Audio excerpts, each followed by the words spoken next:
5 seconds.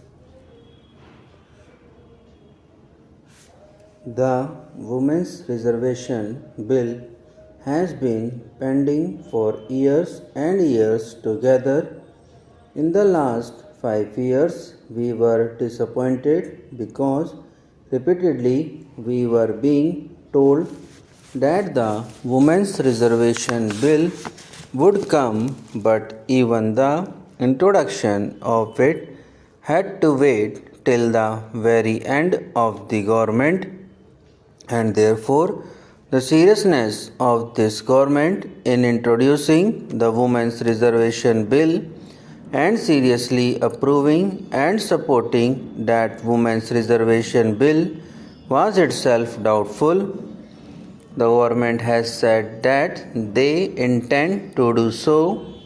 If the government does so, I am sure as far as the BJP is concerned and as far as other segments of this house are concerned, we would strongly stand behind the government in supporting that bill in any form for the women in the next 100 days.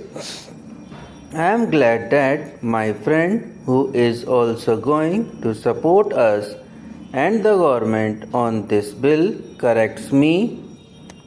If this bill is brought and passed within 100 days, I think the credibility of Indian politics itself will go up, because we have been promising the voters and the women of India that we will give this reservation, and for almost a decade this has been pending. It is about time that we did it in the next 100 days.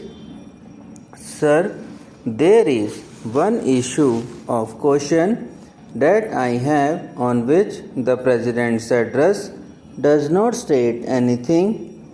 During the earlier tenure of this government in the last 5 years, there was a lot of debate as far as the Indo-US nuclear deal was concerned.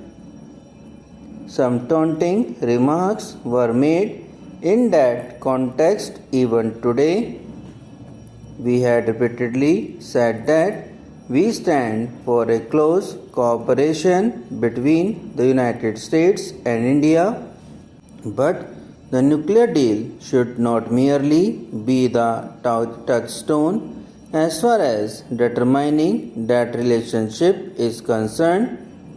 There was a genuine apprehension that we had agreed to some areas where we felt we should not have agreed.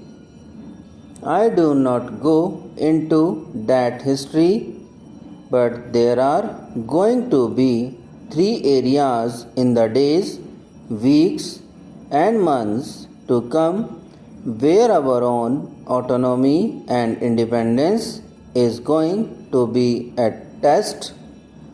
The 3 areas are those where our stand and that of the United States is significantly different.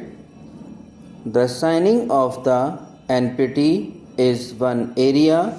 The agricultural negotiations is the second area.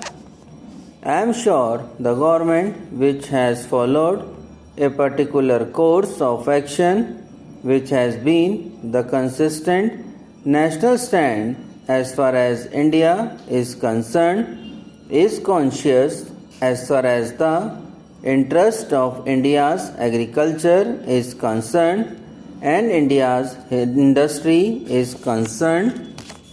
The agricultural negotiations have not proceeded significantly in the past 5 years.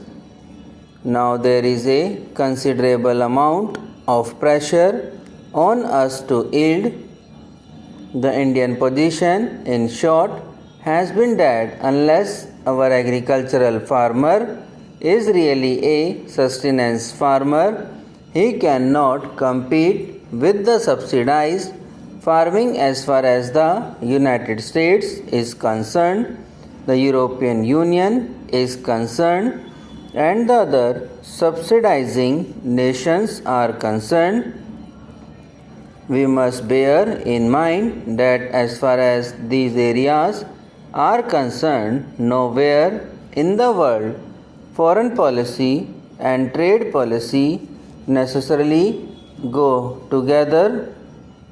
Europe and United States are occasionally raised against each other as far as trade policy is concerned, though they may have the best of political and diplomatic relations with each other.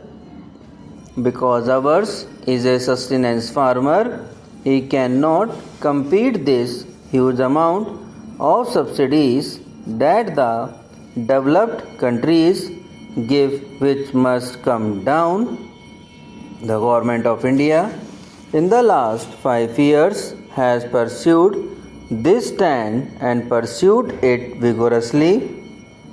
India is being blamed by the developed countries for not allowing the deal to go through. On the contrary, we must be told that you reduce your tariffs so that the subsidized agriculture can come and invade the Indian market. Even if it did not invade the Indian market, it will at least prevent our surplus from going into the global market, compelling our agricultural produce to be dumped in our own market and depress our prices.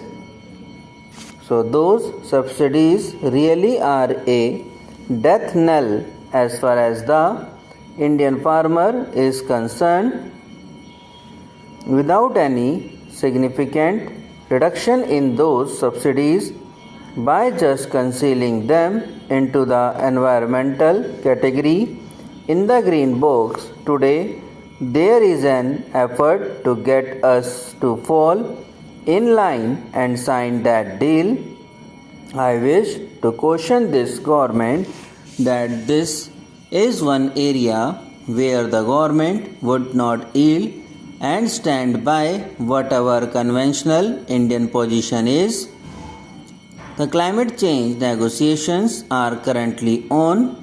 There also, the effort is that the developed countries have already had and tested the fruits of the development. They have a huge amount of industrialized growth and therefore their emissions or what pollutes the environment is far higher than us.